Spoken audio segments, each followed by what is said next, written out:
Hey everybody, it's Christine from Financial Dreams with Christine. Welcome back to my channel. I'm excited that you decided to join me for a few minutes today. I am going to be doing my July budget, which is a little late because, let's be honest, it's pretty well into July now. It's July 9th, the day I'm recording this. So I don't get paid in July or August as a school teacher.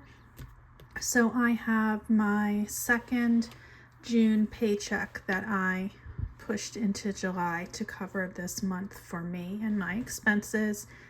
I have a family of four, my husband, my son, and my daughter. My daughter is temporarily away from home. She is at her summer internship.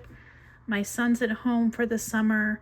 My husband gets paid separately. He's retired, so he gets paid once a month from his teacher's pension. So this is basically my June paycheck and all my July expenses that are covered by just me. My husband pays for the mortgage, the car insurance, and some other things, and I pay for everything else. And that's just the way we've always done it, and it works quite fine for us. I know some people like to have everything combined, but we just have never done that. So anyway, that's a little bit of backstory, and I think we can get started. Okay, so my June paycheck was $26.33, and that was actually my second June paycheck. So my first June paycheck I used to pay for everything for June, and my second paycheck for July. My teachers pay teachers side hustle is greatly reduced during the summer months because teachers are not buying teaching resources. So usually I get about $400 a month, and so in the summer months I go down to around $100. So I'm budgeting $125. I do have other side hustles: eBay, Etsy, Facebook Marketplace. I also do surveys down the description.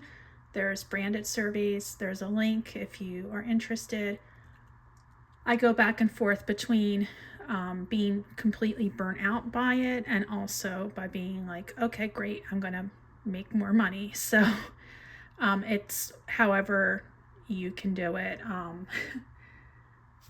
It kind of goes week to week. Like I might take a week off of it, and then another week I'll be on it constantly. So anyway, I am budgeting about $75. Usually I budget around $100, but the summer is really it's just really kind of slow. So my other category is really for my credit card rewards. Budgeting about $20. And you might be familiar with this if you've watched my channel previously, but since I am a New Jersey teacher, there are two recent mandates for our curriculum, state standards, I should say, really. There's a mandate about incorporating climate change and also computer science standards. So I've been taking lots of workshops, and all of these workshops are paid by a grant from the state. So I've started up again. I have done about 5 or 6 so far this summer, and they're really interesting. And I'm going to be doing many more throughout the summer. So I haven't received them yet, but they are coming. Okay, so I'm just going to leave that blank for now because sometimes it takes them 6 weeks or so to process, and I don't know exactly when I'm going to get them. So $26.33, $125, $75, and $20 gives me $28.53. I hope your summer is going well so far. And I know for some of you, you are getting ready for school to start in August already. And as a teacher whose last day of school was June 25th, I cannot relate. I I keep getting things in the mail, like back to school flyers from different educational companies, see on like national TV, back to school sales, and I just want to like, no, just scream no into the void. But I know some of you are ready. Okay, so my natural gas bill, we have gas stove, we have gas heat, which obviously we don't need this time of year, gas dryer. And I've noticed that the dryer's really been the culprit in keeping my gas bill high. So we have been hanging up a lot of clothes to dry in the past couple months, and it's been making a difference. All right, so I am budgeting $60. Verizon, $138. That's for the 4 of us. All the phones are paid off. Comcast, $241. This is for cable, TV, and internet. It does not include the phone. We don't have a house phone anymore. Car payment of $300 for my husband's Honda CRV or something like that. Streaming, we have Spotify that I pay for. There's a few other streaming services, but my son pays for 2 of them. He pays for Max and he pays for Paramount Plus just to be able to watch, I think, the Champions League in soccer or something in soccer. And my husband pays for Apple TV. Okay, I have 2 annual fees here. I have a Chase Sapphire card, which I love, $95. I know it's a pretty steep annual fee, but it is a great card. First of all, when you use it, you get travel insurance. There's no foreign transaction fees, and you can transfer your points from your card to other travel partners. So that's why I love it. And DistroKid is $69. DistroKid is a music distributor to different streaming services like Spotify, like Apple Music, and others, YouTube.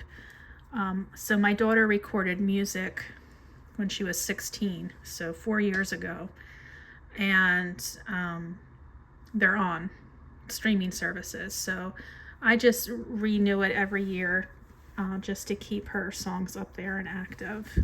So it's just a project she did. She does write a lot of her own music. These are all of her original songs. Now she's obviously grown a bit. She's now 20 versus 16.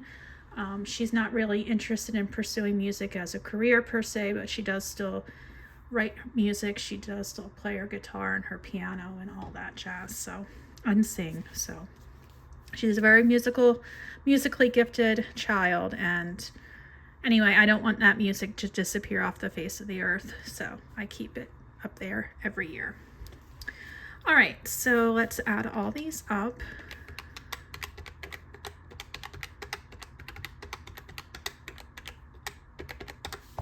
Okay, that was quick and accurate according to the cheat sheet I have next to me. All right, so these expenses came to $923. And we'll take away $28.53. It gives me a balance of $19.30.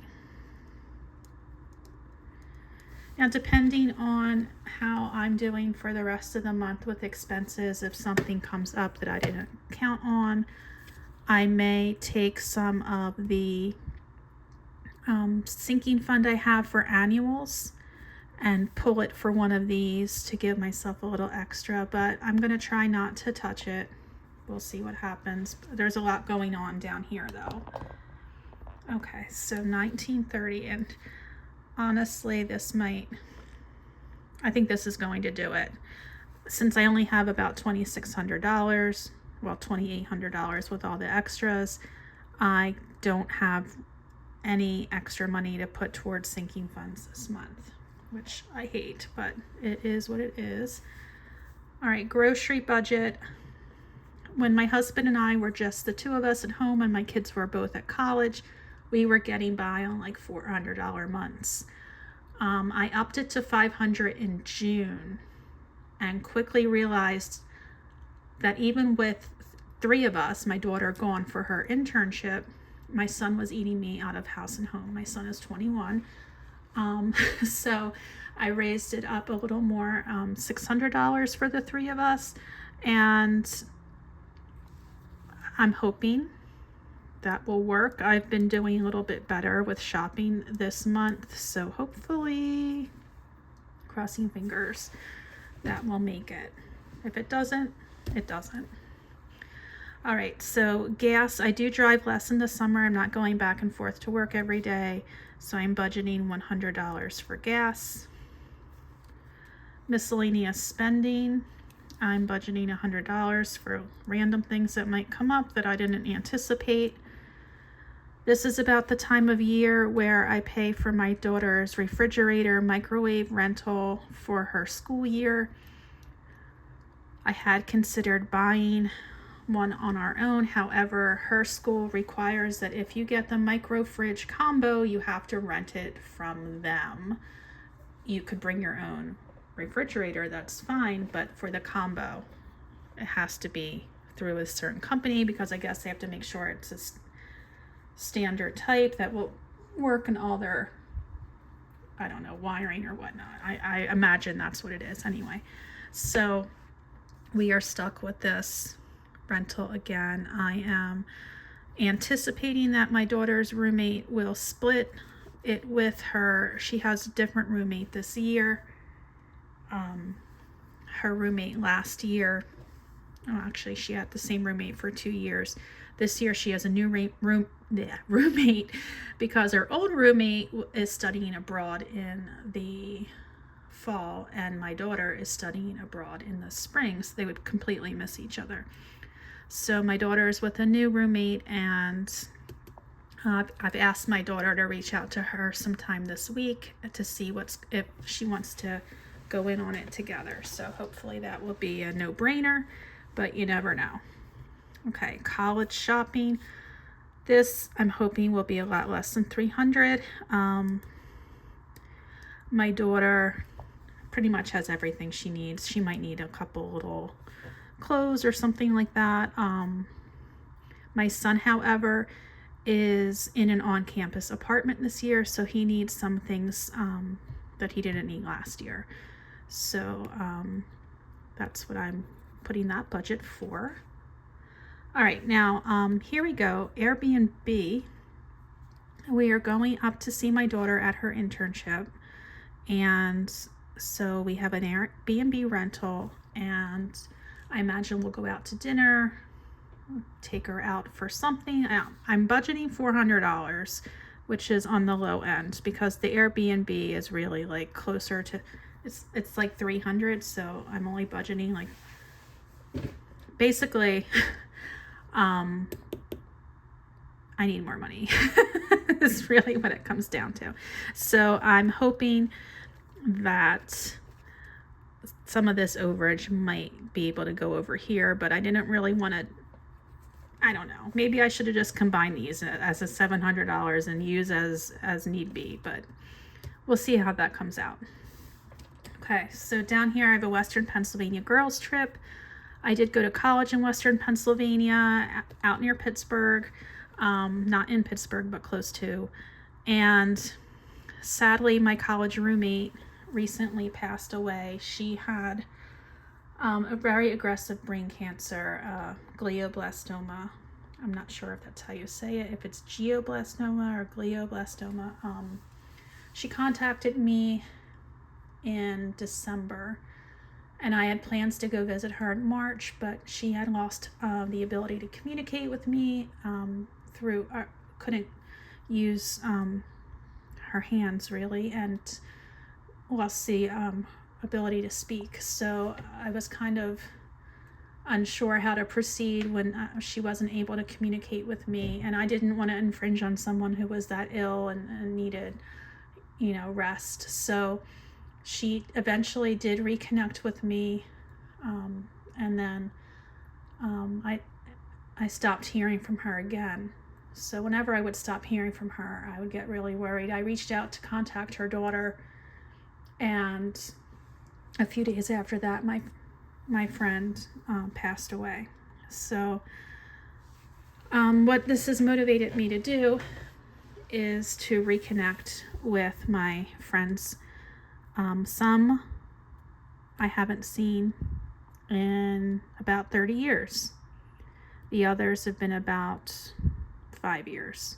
So this is an important trip for me. I'm staying with a friend, so my lodging is not an issue, but it's just for a long weekend. It's actually coming up on the 11th. I'm going to be driving out, and I'm in South Jersey. It takes about 6 hours, depending on traffic, maybe a little less. I'm hoping to miss the craziness in Philly on the Schuylkill, but we'll see. And this might come in a little low too. I might be under that, and if that's the case, then I'll move that to the Airbnb fund. So also, this wasn't planned, but it kind of just came up. I don't know if you are a soccer fan or not, but in the US this summer, they've been having the FIFA Club World Cup. So the top clubs in the world have been playing in the US, and my son's favorite team club is Chelsea from England. And so he saw them twice. This was the second time. He actually wanted to go see them. I think it was last night. They were at MetLife in like up northern New Jersey, but we had like a doctor's appointment scheduled, and so we didn't go. I know in just a little bit the Real Madrid and PSG game is going to be going on, so that's why I'm recording this video now, because I don't want to miss that. Okay, so like I said, in July there's a lot going on here with expenses. They're not usual expenses. The fridge, the shopping, the Airbnb, the girls trip, and the Chelsea are all extras. Okay, but you'll see what happens when I add these up.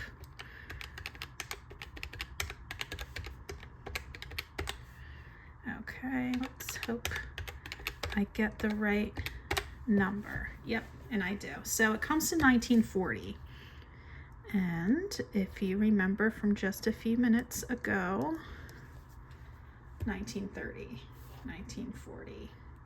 We'll see what happens. And this is where I say that if I need to, I can pull some of the money from my annual sinking fund to cover this or that. I could pull money from my family fund sinking fund for the Chelsea tickets. I am going to wait and see before I decide to do that. I'm also anticipating some stipend money, and I don't know when that will come in, so that hopefully will help as well. But that is my July budget, and like I said, it's just, you know, in July and August I'm not going to be able to really do sinking funds because I just don't have the money to.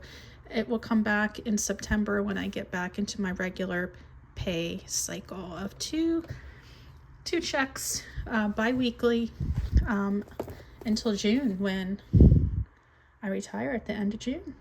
So I have 185 school days to go starting in September, and then I'll be done. So then I will have to get used to doing one budget a month, but I will have more money to work with. So that is that. I hope that you are all having a great week so far. And I have been catching up with some of you. I know I still have to catch up with some others, but be patient with me. I'm getting there. And I guess that's all I have for now. So thank you so much for hanging out with me, and I will be talking to you soon. Take care. Bye.